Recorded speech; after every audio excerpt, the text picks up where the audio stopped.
did you think was the difference in the last 5 or 6 minutes?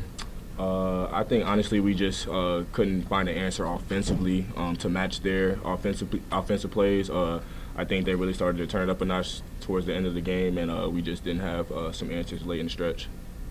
How much do you think their experience? They've got a lot of guys that have been to Final Four and played in a lot of these games, and a lot of you guys really haven't been in a game of that magnitude. How much do you think that helped them kind of down the stretch? I'm sure it probably helped a lot. That school is rich in tradition and everything like that, so I'm sure they have a lot of guys that come there and have experience in games like this. And I think they're like on a 10-game winning streak or something like that. So they've had a couple in a row. So I think they just knew what to do at the end of the game.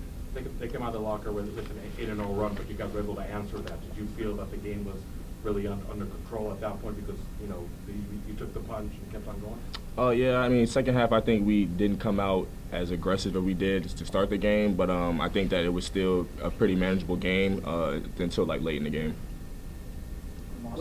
Defensively, I mean, it seems like obviously taking on Tiger Campbell, what are your thoughts of your performance and maybe even kind of frustrating because you took quite a few shots that were very, very late in the shot clock?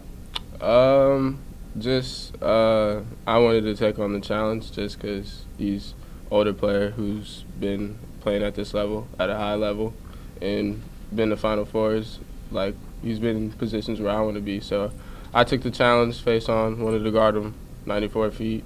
And, I mean, he hit tough shots the whole game, and, I mean, I wasn't going to back down from it. But, I mean, it was a tough loss.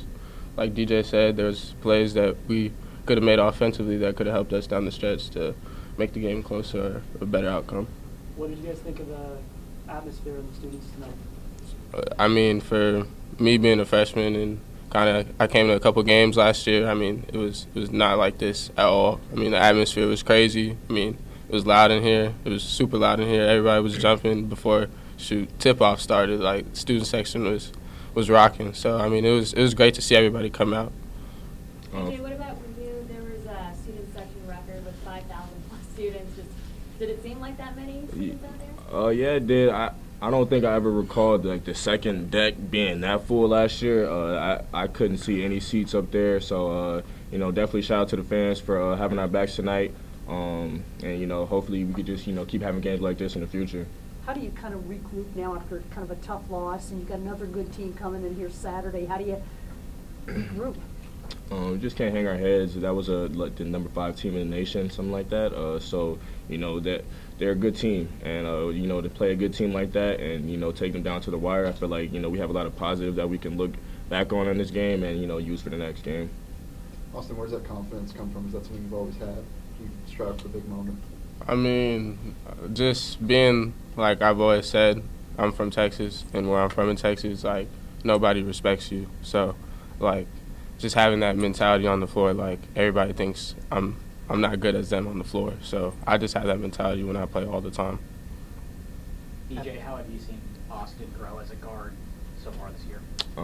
Just seeing him come in as like a little baby, first day on campus, man, and just seeing how much he's grown up to this point, man, he's definitely surprising me. I knew he could, I knew he had some game to him from watching him in high school and everything, but, the jump from high school to college is a big jump, and to see how far he's come up to this point, I think it's crazy, and he's only going to keep getting better. After Des made that half-court three to end the first half, what was the energy like going into the locker room? I think the energy was good. That was a big momentum play for us going into the half.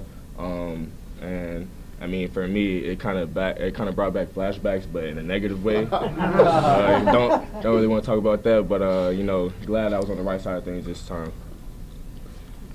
Do you guys believe that you can learn more from a loss than you can a win? Yes, I do, because like you said, they're a team that's been in the Final Four and gone far in the tournament, and I mean that's what we're trying to do this year. So I mean, there's a lot of games this season, and so I mean, we were battle tested with some tough teams like them in Arizona. So I mean, those are games that we've lost, and we can learn from that could help us later in the stretch, like when March comes. And DJ, I mean, to kind of piggyback off that, to go toe-to-toe with them, the number 5 team, I mean, up until down the stretch, I mean, confidence-wise, what does that do for your team in general? I think it just tells us that, any given night we can lace them up and play against anybody. doesn't matter who you are, you know, just got to come out there and play basketball. Anything else? You had all 14 of your points in the first half. What was the differences between the first half and the second half?